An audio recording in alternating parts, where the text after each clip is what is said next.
Манай улсад уулуурхайн салбар хурцтай хөгжиж байгаагаас болон Монгол улсын цахилгаан эрчим хүчний хэрэгцээг 2011 онтой харьцуулбал 2030 он гэхэд 400-аас 500% өсөх дүр зураг судалгаанаас харагддаг. Дээрх өсөлтийг нэг хүнд ногдох цахилгаан эрчим хүчний хэрэглээний хэмжээгээр харуулбал 2012 онд нэг хүнд 1738 кВт цахилгаан ногдож байсан бол 2030 он гэхэд хамгийн багадаа 6124 кВт цахилгаан болж даруй 350%-аар хэрэглээ өснө. Оюутлогоо болон 5-7 уурхайн эрчим хүчний хэрэглээг асаж тооцвол 2012 онд 1359 кВт цахилгаан нэг хүн байсан бол за 2030 он гэхэд хамгийн багадаа 3463 кВт цахилгаан болж 250% өснө гэсэн судалгааг мэргэжлийн байгууллагууд гаргасан байна. За улс орнууд өсөн нэмэгдэж байгаа хэрэглээг шинэ их үүсвэр барьж хангахаас гадна хэрэглээнд хэмнэлт гаргах, эрчим хүчний үр ашгаа дээшлүүлэх бодлого барьдаг. За тэгвэл Монгол улс шинэ их үүсвэр барих асуудал сүүлийн 5-аас 6 жил яригдж байгаач эрчим хүчний үр ашигтай тоног төхөөрөмж ашиглах, хэмнэлт гаргах асуудалд анхаарал хандуулах нь сул байгаа юм. За тиймээс эрчим хүчний зохистой ухаалаг хэрэглээнд хэрхэн суралцах вэ гэдэг нь чухал. Энэ сэдвийг хөндсөн цуврал нэвтрүүлгийнхээ эхний дугаарыг хүргэж байна. Энэ онд нийслэл Улаанбаатар хотод 14 мянган айлын орон сууц ашиглалтанд оржээ. Дээрээс нь том офисын барилгууд ч олноор баригдсан. Гэвч тэдгээрийн заримыг нь дулаан цахилгаанд холбогдох боломжгүй гэдгийг хотын захиргаанаас мэдэгдээд байна. За энэ бол нийслэлд эрчим хүч дутагдж байгаа хамгийн ихний жишээ. Эрчим хүчний өнөөгийн их үүсвэр өсөн нэмэгдэж байгаа хэрэглээгээ дийлэхгүйд хүрч байгааг мэргэжлийн хүмүүс сүүлийн үед ихээр хулсан. Засгийн газрын зүгээс энэ асуудлыг шийдэхээр шинээр дулааны цахилгаан станц барих, 3-4-р цахилгаан станцад өргөтгөл хийх зэрэг ажлуудыг нэн дээр өгөөсгөхээр ажиллаж байгаа юм. Шинэ засгийн газар байгууллагад шинжлэлийн засгийн газраас хэрэгжүүлж байгаа хоёр ихний ажил бол нэгдүгээрт нь дулааны цахилгаан станц 4 дээр 100 МВт-ийн өргөтгөл, хоёрт нь дулааны цахилгаан станц 3 дээр 50 МВт-ийн өргөтгөл хийж байгаа. Гэхдээ аливаа ажлыг хийхэд мэдээж тодорхой хугацааны нэг тийм хэмжээ байна. Тэгэхээр тэр хэмжээнд бол ажлуудыг хийх хооронд бас тодорхой хэмжээний эрчим хүчний дутагдал гарах тал байгаа. Нөгөө талаараа эрчим хүчийг хэмнэх гэдэг гол зорилго бол үндсэн чанартай бол биднэрт байгаа хязгаарлагдмал их үүсвэрийг одоо энэ бол нүүрс гэхэд бол бас нэг тодорхой тоотой хэмжээтэй тийм ээ. Тэр нь тодорхой хугацаанд ашиглах боломжтой юм байдаг. Тэгэхээр энэ байгаа их үүсвэрээ бид нар яаж зөв зохистой хэрэглэх вэ? Одоо нүүрсээр бид нар дулаан цахилгаан үйлдвэрлэлтэй гэхэд тэр дулаан цахилгаан аль болох олон хүнд яаж стандартын шаардлага хангасан байдалтайгаар хүргэж өгөх вэ гэдэг асуудал гол нь байгаа юм. Шинэ станц барих, одоо байгаа станцуудад өргөтгөл хийж хүчин чадлыг нэмэхэд тодорхой цаг хугацаа бас хөрөнгө мөнгө шаардлагана. Тэгвэл цаг хугацаа хөрөнгө зарлалгүйгээр эрчим хүчний их үүсвэрийг нэмэх өөр нэг арга бидэнд байна. Энэ бол эрчим хүчийг ухаалаг зохистой хэрэглэх явдал. Эрчим хүчийг хэмснээр дэлхийн эрчим хүчний их үүсвэр нөөцлөх, байгалийн хий, нүүрс, газрын төсний хэрэглээг багасгаж, байгаль дэлхийгээ хамгаалахаас гадна эрчим хүчний зардалд зориулах таны мөнгийг ч мөн хэмнэнэ. Эдгээрээс хамгийн чухал нь бид эрчим хүч хэмнэх замаар агааруулан усны бохирдлыг бууруулж, ирээдүйдээ цэвэр сайхан амьдралын орчин үлдээх явдал юм. Дэлхийн дулаар л хүлэмжийнхээ ялгаралтай холбоотойгоор эрчим хүч хэмнэх нь зөвхөн хязгаарлагдмал нөөцийг хэмнэх ус дэлхийн хүн амын аюулгүй орчин тогтвортой холбоотой асуудал болоод байна. Тиймээс сүүлийн үед нэгдсэн үндэсний байгууллага болон дэлхийн улс орнуудын ярьж хэлцдэг нэг чухал сэдв нь эрчим хүчний хэрэглээ болжээ. Манай улс зах зээлийн нийгэмчилжээд 20 гаруй жилийн өр үзэж байгаа. Гэхдээ эрчим хүчний салбарт үнийг бүрэн чөлөөлөөгүй байгаа юм. Үүнээс болоод цахилгаан дулааны үн төлбөр нь эрчим хүчний өртгөө нөхөж чадахгүй төрчээ. Өөрөөр хэлбэл та бид эрчим хүчний хэрэглээндээ төрөөс татаас авдгаа гэж ойлгож болох юм. Эрчим хүчний өнөөгийн хэрэглээг харуул Монгол улсад 65 мянган орчим аж ахуй нэгж байдгаас төвийн бүсийн нэгдсэн сүлжээнд 26 мянган үйлдвэр аж ахуй нэгж хэрэглэгчид байдаг байна. Үүнээс 202 аж ахуй нэгж харьцангуй өндөр цахилгаан эрчим хүчний хэрэглээтэй бөгөөд энэ Монгол улсын хэмжээнд үйлдвэрлэсэн эрчим хүчний 51.4%-ийг хэрэглэж байгаа юм. Аж ахуй нэгжүүд дотор бол хамгийн том хэрэглээ бол Эрдэнэтийн уулын баяжуулах үйлдвэргээ 5 хүнд байж байгаа. Энэ дээр байж байна. Эрдэнэтийн уулын баяжуулах үйлдвэр одоогоор бол 67 МВт ачаал болж байгаа. За мөн хар төмөрлөгийн үйлдвэр гэж дахинд байж байгаа. Хар төмөрлөгийн үйлдвэр байна. За энэ мөн бас шөндөө ажилдаг 20-30 МВт ачаалтай. За бор өндөр байна. Жоншны үйлдвэр байж байгаа. Гэх мэтийн томоохон одоо уул уурхайн компаниуд мөн одоо төмөрийн металлургийн үйлдвэрүүд байж байна. Шөнийн бага ачаал үед одоо энэ үйлдвэрүүд ажиллах нь өөрөө бол ашигтай сайдл үүсэж байгаа. Тэгэхээр үн хямд шөнийн бага ачаал үед. Тэгэхээр энэ үн хямд байгаад нөхцөлд шөндөө үйлдвэрийг 24 цагийн үеэр тасралтгүй байлгаар хангаснаар бидний хэрэглээ үйлдвэрлэлийн балансыг хангахад бас их ач холбогдолтой. Жил ирэх эрчим хүчний хэрэглээ нэмэгдсээр байгаа боловч хэмнэлт гарах тал дээр төрөөс болон аж ахуй нэгж байгууллагуудаас ямар нэгэн дөрвтэй санаачлал гарахгүй байна. Дээр дурдсан эрчим хүчний зардлын алдагдлыг бууруулахын тулд цахилгаан дулааны үн тариф жил ирэх тусам өссөөр бодит өртөгтэй ойртож төрөөс авч байгаа датаасыг бууруулах шаардлага энэ салбарт бий. Хөгжингөө улс орнууд эрчим хүчний хэмнэлтийн хуулийг 1970-ад оноос эхлэн хэрэгжүүлсэн байдаг юм байна. За манайд энэ хэмнэлтийн асуудлыг зохицуулсан хууль одоогоор алгаа. Тиймээс Германы олон улсын хамтын ажиллагааны нийгэмлэгээс хэрэгжүүлж байгаа эрчим хүчний системийн үр ашиг төслийн хүрээнд эрчим хүч хэмнэх боломжийг судлах үүднээс томоохон хэрэглэгч тулах 325 аж ахуй нэгжийг хамарсан судалгаа хийжээ. Судалгаагаар манай компаниудын олонх нь эрчим хүчээ хэмнэх тал дээр бараг анхаарал тавьдаггүй гэж хэлж болох дүр зураг ажиглагдсан. Цөөн тооны томоохон аж ахуй нэгжүүд эрчим хүчний хэрэглээнд хяналт тавьдаг нэмэлт тоног төхөөрөмж суурилуулж бас зарим нэг нь гэрэл төвлөг дулаан тусгаарлагчийг сайжруулах арга хэмжээ авчээ. Эрчим хүчний томоохон хэрэглэгч болох уулын баяжуулах эрдэнэ төвлөрөөр дархны харт хөмрөлгийн үйлдвэр эрдэнэт хэвс зэрэг компаниуд дээр манай баг очиж сурвалжилсан. За ингээд эрчим хүчээ хэмнэх чиглэлээр баггүй санаачлаг гаргаж үр дүнд хүрсэн туршлагач цөөнгүй байсан юм а. Эрчим хүчний зардал бол манай үйлдвэрийн бараг хамгийн том зардлын нэг. Эхний одоо 3 том зардлын нэгэнд нь орж явдаг. 750 сая төгрөг буюу бид нар жилдээ одоо шинэ үнээр бол сая батлагдсан шинэ үнээр бол 100 гаруй тэрбум төгрөгийн цахилгаан эрчим хүчний зарцуулдаг. Тэгэхээр энэс бол бид нар 1% хэмжиж чадлаа гэхэд бол энэ чинь тийм ээ одоо 1 тэрбум төгрөг. Эрчим хүч хэмнэ гэдэг бол бид нар зөвхөн цахилгаан хэмнэх биш. Түрүүний ярьсан усан хангамжийн системүүд, дулаан хангамж, уурын хангамж, хийн хангамж, эргэлтийн усан хангамж энэ бүхэн дээр гаргаж ирж байгаа хэмнэлтүүд маань эцсийн дүндээ цахилгаан эрчим хүчний хэмнэлт болж ингэж илэрхийлэгддэг юм аа. За дээр нь энэ бодит хэрэглээг бууруулахын төлөө явуулсан арга хэмжээнүүд бол гол нь манай үйлдвэрийн тоног төхөөрөмжийн шинжилгээний асуудлууд байсан. Бид сүүлийн 10 жилд манай үйлдвэр дээр тоног төхөөрөмжүүдийн шинжилтийг ялангуяа үндсэн тоног төхөөрөмж баяжуулах папаргаар эрчим хүчний цэхээр үндсэн цэхүүдээр бол нэлээд идэвхтэй явагдсан. За эрдэнэ төвлөрд дотроо бол хамгийн том хэрэглэгч нь манайх баяжуулах папар. Нэгэсэндээ тэр эрдэнэ төвлөрийн 750 саяын одоо 560-70 саяыг хэрэгэлдэг цех нь бол манай папар байдаг. За журам гэдэг маань бол 97-8 оноос хойш одоо яаж байгаа. За 2007 онд шинжилсэн журам боловсруулагдаад ингээд бол ажиллаж байгаа. Энд бол хоёр чиглэлээр л тийш журмын гол авах бол нэгдүгürt бол эрдэнэ төвлөрд ажиллаж байгаа бүх цех албадууд бодит хэрэглээг багасгах. Сүүлийн үеийн дэвшлэг технологиуд нарийн эрхийн шугам, нэгэх машинууд тэг одоо цал шинжилснээр эрчим хүчийг хэмжиж байгаа.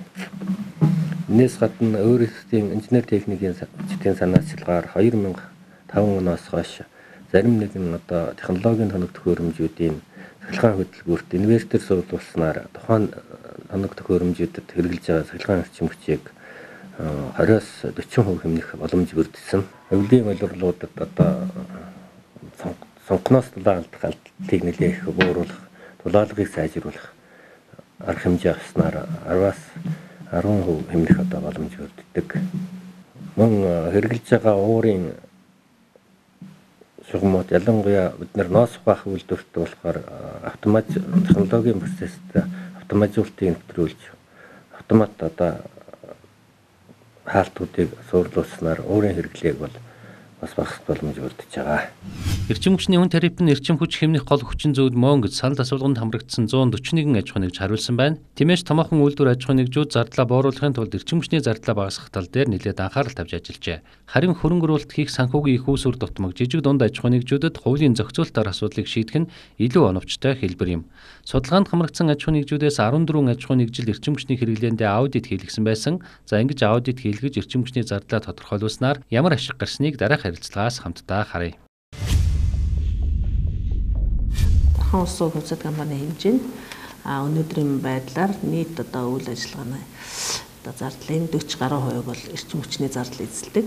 За манай улсын хувьцат компани хэмжээнд 2004 онд бол одоо худалдаа аж үйлдвэрийн танхимын хүрээнд ногоон зээлийн цангаар бол туршилтын одоо техникийн аудитыг төв цэвэрлэх байгууламжаа агаарын насосны станцд хийгдэж исэн. За энэ дүгнэлтээс бол тэр үеийн аудитын дүгнэлтээс харахад бол агаарын насосны станц бол одоо нийт ажиллах 24 цаг гэж үзэх юм бол одоо нийт хоногтой ажиллах эрчим хүчний зардлынхаа 35% бол одоо өргөө зарж исэн гэсэн дүгнэлт гарсан. 2 жилийн эрчим хүчний хэмнэлтийн чиглэлээр тийм 3 тийм салбарлсан тийм аудит хийж ирсэн. Дотоод аудит хийсэн бол одоо гадна талаас хамаас ямар аудит вэ гэдэг талаас энэ бодлогоор явж байгаа. Хэдийгээр олон тооны аж ахуй нэгж эрчим хүчний ихээхэн хэрэглээтэй байсан боловч маш цөөн тооны байгууллага албан ёсны эрчим хүчний аудит эсвэл үнэлгээ хийлгэж байсан гэж хариулсан байна. Гэхдээ тэдний дийлэнх нь өөрсдөө мөнгө зарж биш харин Монголын үндэсний худалдаа аж үйлдвэрийн танхимын New 21 төслийн хүрээнд эрчим хүчний хэрэглээндээ аудит хийлгэжээ.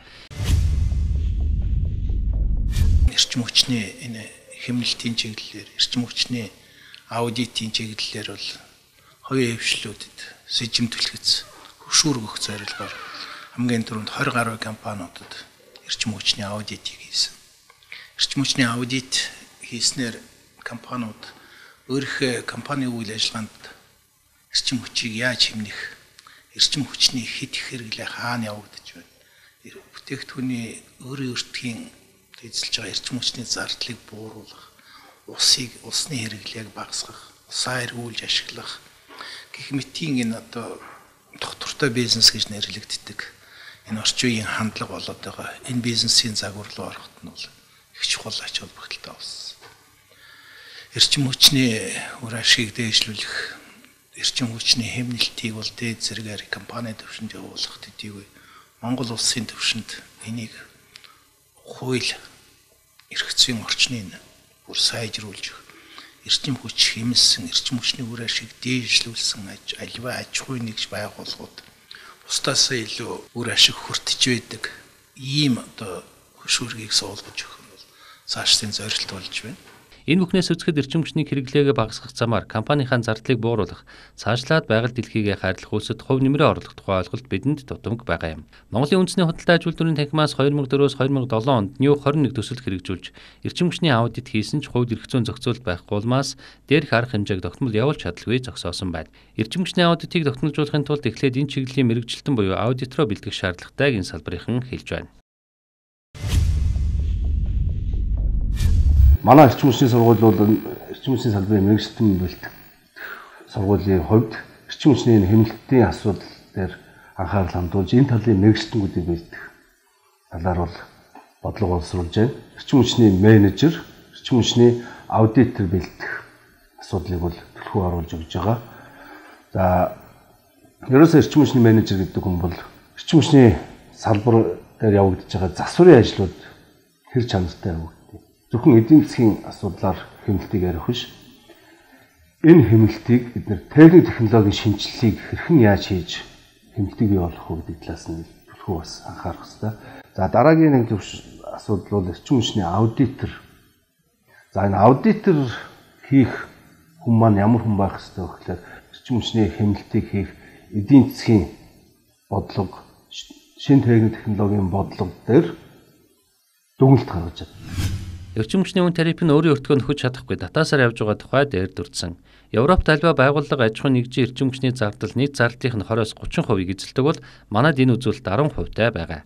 Эрчим хүчний үнийг зохиомдоор бага ойлгож, энд төлөх зардал нь бага байгаа болохоор ихэнх хэрэглэгчдэд эрчим хүчийг хэмнэх сонирхол огт төрдөг байна. За ганц сонирхолтой тоо хэлэхэд өөр хүлээсэн хэрэглэгч буюу цахилгаан станц дамжуулах компани томоохон аж ахуйн нэгжүүдэд эрчим хүчийг 15% хэмнэхдээ дарахны дулааны цахилгаан станцын дайтай 2 станцыг хүчин чадалтай тэнцэх хэмжээний эрчим хүчний нөөц Монгол улсад бий болох юм. Эрчим хүчийг хэмнэх нь улс оронд төдийгүй аж ахуй нэгж хэрэглэгчдийн хувьд чухал ач холбогдолтой зүйл гэдэг нь эндээс харагдаж байна. Эрчим хүч гэдэг бол ганцхан өөрөө цахилгаан дулаан биш. Энэ нь бол цаашаа ярих юм бол түлшний зарцуулалт тийм ээ. Дээрээс нь одоо биднээс яриад байдаг нэг орон сууцны дулаан алдалт тийм гэх мэтчлэн энэ бүх асуудлууд маань өөр эрчим хүчний хэмнэлттэй холбоотой асуудал. Гэтэл одоо том хэрэглэгчтэй бид нэр одоо сүүлийн хэдэн жил ингээд англиад үзэхэд бол энэ дотор бол үйлдвэрлэгч өөрийнхөө үйлдвэрсэн эрчим хүчийг тодорхой хэсгийг хэрэглэдэг. Энийг бид нэр дотоод хэрэгцээ гэж нэрлэдэг. Манай эрчим хүчний салбарын хувьд. Гэтэл энэ дотоод хэрэгцээ маань одоо тоног төхөөрөмж нь 30-аад жил ажилласан тийм ээ.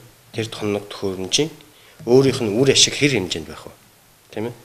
Тэрнээс гарч байгаа бараа бүтээгдэхүүний одоо хэмнэлттэй байдал, өртөг зардал нь ямар байх вэ гэдэг асуудлууд яригдана. Гэх мэтчлэн энд бол одоо чинь үйлдвэрлэгч тал дээр хэмнэлт гарах бас нэг асуудал байна. Энийний дараагаар дамжуулж байгаа хэрэглэгчд хүргэж өгж байгаа байгууллагуудын асуудал яригдана. Тэрэн дээр гээд ярихад л одоо чинь манай дулааны шугам сүлжээний хувьд ярихад ер нь зүгээр ойролцоогоор нэг 20 орчим хувийн алдагдaltaй байгаа. Дамжуулах хүрээндээ л алдчихж байгаа юм чинь. Гэтэл хэрвээ бид нэр энэ 20 орчим хувийг хэмнээд тэр хэмжээгээр шинэ хэрэглэгчдийг шинээр станц барихгүйгээр холбож өгч болчих. Эрчим хүч хэмнэх нь эдийн засагт төдийгүй байгаль дэлхийд оруулж байгаа том хөрөнгө оруулалт юм. Гэхдээ аливаа асуудлыг иймэрхүү өргөн утгаар ярихын оронд хувь хүний аж ахуй нэгжийн хэрэглэгчийн амьдралд үзүүлэх нөлөөлөл талаас нь ярих нь илүү үр дүнтэй. Зарчим хүчний хэмнэлтийн хуульд эрчим хүчээ хэмнэх талаар санаачлаг гаргасан хэрэглэгчдийг урамшуулах, төлбөрийн хөнгөлт үзүүлэх, төрийн бодлогоор дэмжих асуудлыг тусгахаар төлөвлөж байгаа юм. Зөвхөн үйлдвэр аж ахуйн нэгжүүд биш, эрчим хүчээ хэмсэн айл хүрхүүдэд ч энэ хууль ач тусаа өгөх ёстой. За дараагийн нэвтрүүлгээрээ бид эрчим хүчийг хэмнэх арга технологийн талаар мэдээлэх болно.